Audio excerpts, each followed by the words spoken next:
Dear दोस्तों, आज राहुल से रिलेटेड जो प्रॉब्लम मैं आपके साथ शेयर करने वाली हूँ वो आपके साथ भी हुई होगी या वो परिस्थिति फ्यूचर में आप भी फेस कर सकते हैं। इस प्रॉब्लम से आप भी अपने आप को कहीं रिलेट कर रहे होंगे। इसका सॉल्यूशन और ब्रह्मास्त्र आपको वीडियो के एंड तक मिल जाएगा। अगर आपने मेरे चैनल को अभी तक सब्सक्राइब नहीं किया है तो कर दीजिएगा। यहाँ ऐसी प्रॉब्लम सॉल्वर वीडियोज़ आपको मिलती रहेंगी। राहुल एक प्राइवेट कंपनी में जॉब करता था। उसके सामने गोल्स, टारगेट्स, प्लान्स की हमेशा टेंशन बनी रहती थी। हालांकि वो अपना काम पूरी लगन से करता था, सफल भी था, लेकिन यहाँ कुछ दिनों से वो बहुत परेशान था। करियर में उसे मनचाही प्रोग्रेस नहीं मिल रही थी। सिंपल डिसीजंस लेने में भी उसे परेशानी महसूस हो रही थी। सिंपल टास्क के लिए उसको बहुत फोकस देना पड़ रहा था। दिमाग में एक साथ कई विचार घूम रहे थे। वो कोई डिसीजन नहीं ले पा रहा था, क्लैरिटी नहीं बन रही थी। रिया से भी आए दिन उसके मन मुटाव हो जाते थे। कोई नया आइडिया दिमाग में आ ही नहीं रहा था, कोई क्रिएटिविटी बची नहीं। हताशा का दौर चल रहा था, बहुत निगेटिविटी आ गई थी। यहाँ तक कि रातों की नींद भी अब ठीक से नहीं आ रही थी। हर वक्त थकावट महसूस हो रही थी। उसकी ऐसी हालत देखकर उसके दोस्त मयूर ने उसे सजेस्ट किया कि I think you need a break. बगल में ही एक आश्रम है, वहाँ एक बार विजिट करो, क्या पता तुम्हारी प्रॉब्लम सॉल्व हो जाए। राहत की उम्मीद में राहुल उस आश्रम में जा पहुंचा। उसने देखा वहाँ कई साधक थे जिन्हें गुरुजी साधना करवा रहे थे।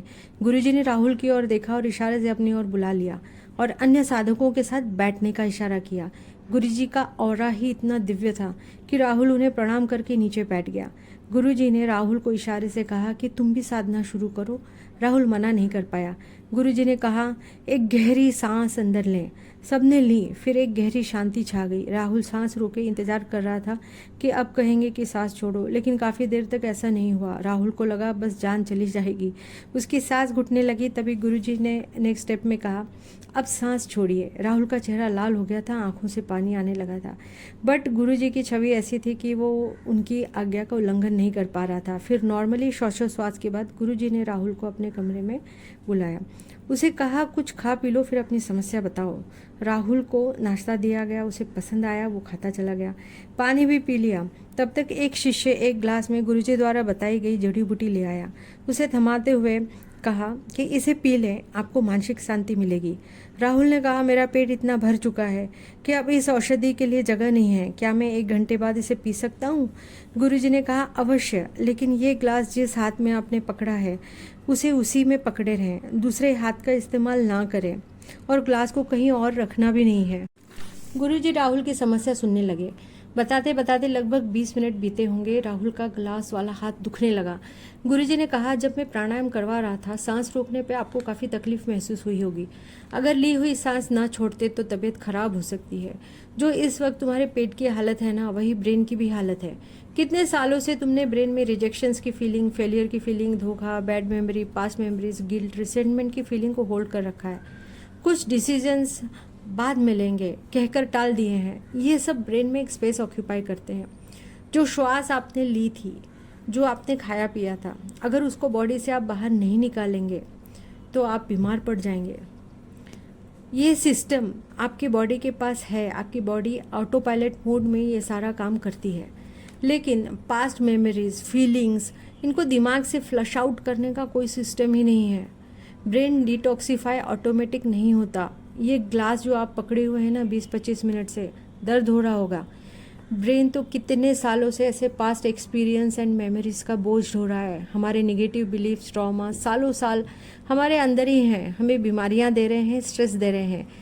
इतनी मेस ब्रेन में है कि क्लैरिटी नहीं आ रही है। हर विचार आपको डिस्ट्रैक्ट कर रहा है, फोकस नहीं है, डिसीजन नहीं ले पा रहे, डिसीजन फटिगनेस हो रही है।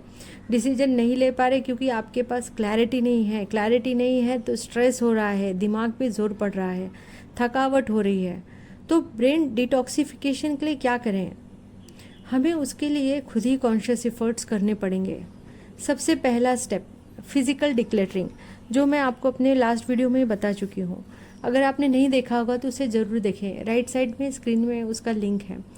इमोशंस, पेन्स, रिजेक्शंस, रिश्तों में फेलियर, पास्ट मेमोरीज। हमारी लाइफ इतनी सस्ती तो नहीं कि हम किसी ऐसे व्यक्ति जिसे हमारी कदर ही नहीं, उसके दिए हुए घाव दर्द को सहजते हुए चलें, उसका ज़िंदगी भर जतन करें। हमारा जीवन क्या केवल एक ही रिश्ते के इर्द गिर्द घूमने के लिए बना है? जीवन के महत्व को समझें और भी रिश्ते हैं हमारे जीवन में जो हमें एक्सेप्ट करते हैं, प्यार देते हैं, उन्हें देखें, सहेजें। वो एक बुरा एक्सपीरियंस था, एक लेसन था। हमारे किसी बुरे कर्मों की सज़ा समझकर उसको भूल जाइए। किसी एक चैप्टर के लिए ज़िंदगी की पूरी किताब थोड़ी दांव पे लगाया जाता है।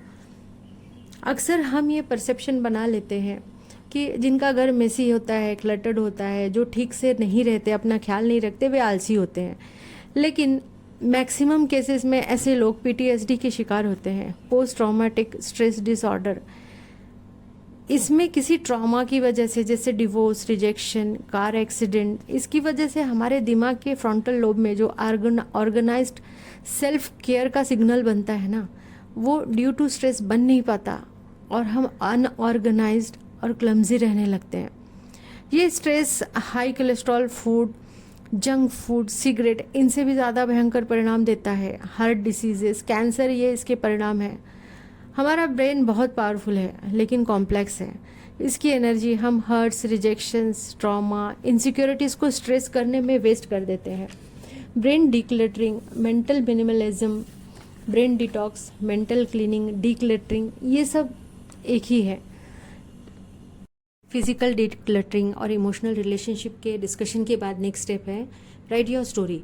जब भी आप स्ट्रेस्ड होते हैं, एंग्जाइटी फील करते हैं, आप अपने थॉट्स एंड फीलिंग्स को पेपर पे लिखें, क्योंकि थॉट्स एंड फीलिंग्स ये पानी की तरह से होते हैं, ये पकड़ में नहीं आते, अदृश्य होते हैं और अदृश्य शत्रु से हम नहीं लड़ सकते। उसे पेपर पे साकार रूप देना होगा। सपोज आपको एक प्रोजेक्ट सबमिट करना है, उसे लेकर आप स्ट्रेस्ड हैं, तो आप उस वक्त जो भी फील हो रहा है, अच्छा बुरा, दिमाग में जो भी आ रहा है वो सब लिखें। अपनी एंग्जाइटी, फियर, इमोशंस और नेगेटिव बिलीफ सब कुछ पेपर पे आप लिख दीजिए। जैसे कि आपको लग रहा है कि आपका बॉस माइक्रो मैनेजर है, माइन्यूट से माइन्यूट डिटेल्स पे वो ध्यान देते हैं, आपको एक बच्चे की तरह से ट्रीट करते हैं और आपको कई बार प्रोजेक्ट चेक करने के लिए बुलाया जाता है, वो आप पे ट्रस्ट नहीं करते, वो समझते हैं कि आप टारगेट्स पूरे नहीं कर पाएंगे, सो आपको हमेशा टारगेट करते हैं, आपको वो निकाल देना चाहते हैं। इस प्रोजेक्ट के बारे में थर्सडे को आपको अपडेट देना है। उन्हें पता है कि प्रोजेक्ट पीछे चल रहा है, फिर भी उन्होंने आप ही के प्रोजेक्ट को चुना और ये कलीग्स की कॉन्स्पिरेसी है। आपके प्रोजेक्ट की बजट घटा दी जाएगी, एक्सेट्रा एक्सेट्रा, जो भी दिमाग में आ रहा है उसे लिख दीजिए। अब next step, create version 2 of your story. उन सब लाइंस को काट दें जो इमोशंस के बेसिस पे हैं, जिनमें कोई फैक्ट ही नहीं है, अजम्पशंस के बेसिस पे है सारी लाइंस, उन सबको काट दीजिए। किसी के मोटिव या इंटेंशंस को जताती है उन सारी लाइंस को आप काट दीजिए। फिर वो सारी लाइंस काट दीजिए जिसमें कोई साइंटिफिक बेस ना हो, वही लाइंस रखें जो आपको पूरी ठोस और सबूत के साथ आपको पता है कि ये फैक्ट है, जो आपको श्योरली पता है। जैसे अब ऊपर वाली स्टोरी को हम कट शॉर्ट करेंगे, उसको हम इस तरह से बना सकते हैं। जैसे थर्सडे को बोर्ड मीटिंग है, बॉस ने प्रोजेक्ट चेक करने के लिए बुलाया है, मेरा प्रोजेक्ट अभी पीछे चल रहा है, मुझे इस थर्सडे तक प्रेजेंटेशन देना है, बॉस मुझे बार बार प्रोजेक्ट चेक करने के लिए बुलाता है। ये चारों चीज़ें एकदम फैक्ट है, सॉलिड बेस है, प्रूफ है।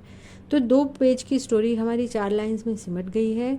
अब इसमें आपको गोल भी पता चल रहा है, एक्शन कहाँ लेना है वो भी पता चल रहा है, आपको पता चल रहा है कि हमें करना क्या है, आप डिसीजन ले पा रहे हैं यहाँ पे। ये हो गई आपकी क्लैरिटी। अब इस तरह से जब भी आपको स्ट्रेस या एंग्जाइटी या रिजेक्शंस की फीलिंग आए तो उसे आप पेपर पे लिख दें। जब वो आंखों के आगे साकार होगा तब आप उस पर एक्शंस ले सकते हैं। इसे आप 3 स्टेप्स में डिवाइड कर सकते हैं, जैसे face it, express it and release it. Face it, उस इमोशन को महसूस करें, एक्सेप्ट करें कि हाँ ये इमोशन आ रहा है, उसको दबाएंगे नहीं, क्योंकि आगे जाके वो फिर आपके फेलियर का कारण बन सकता है। एक्सप्रेस इट, जर्नल या डायरी पे लिखें या डेली लिखें, consistency is the key. Release it, इसमें 5 तरीके हो सकते हैं। पहला तरीका मैं आपको ऑलरेडी बता चुकी हूँ कि राइटिंग योर ओन स्टोरी। दूसरा तरीका है किसी समझदार भरोसे वाले व्यक्ति से आप शेयर करें जो आपको गाइड करें, आपका दुख ना बढ़ाएं।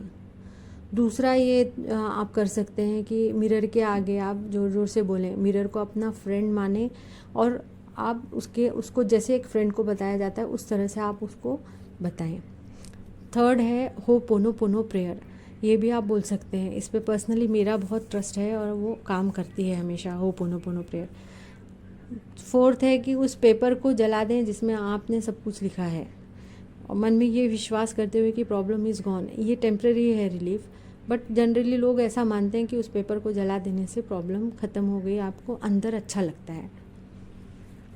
ठीक है। अगर कुछ भी काम नहीं कर रहा हो तो क्लैरिटी के लिए आप गाइडेंस के लिए एक्सपर्ट से मदद ले सकते हैं। इस तरह से आप हर रोज़ एक इमोशन को टारगेट करें, 1 इमोशन 1 डे या 1 इमोशन 1 वीक या 1 emotion 1 month, based on the intensity of that emotion. क्योंकि देखिए एक एक इमोशन ही हम लेंगे, क्योंकि हम हमारा घर भी जब साफ़ करते हैं तो सारा कमरा एक साथ नहीं साफ़ करते, एक एक कमरे से हम शुरू करते हैं, एक कमरा एक बार, एक कमरा एक बार। Last but not the list, सबसे पावरफुल जो तरीका है मानसिक शांति के लिए, मोर प्रोडक्टिविटी के लिए, गोल अचीव करने के लिए, क्लैरिटी के लिए, वो है मेडिटेशन। मेडिटेशन का ब्रह्मास्त्र हमारे पास ही है, उसे नित्य करें। Problem consistency is the key for every problem. I hope मेरी दी हुई जानकारी आपके काम आई होगी। तो सब्सक्राइब, लाइक, शेयर करना ना भूलें। Thanks for watching.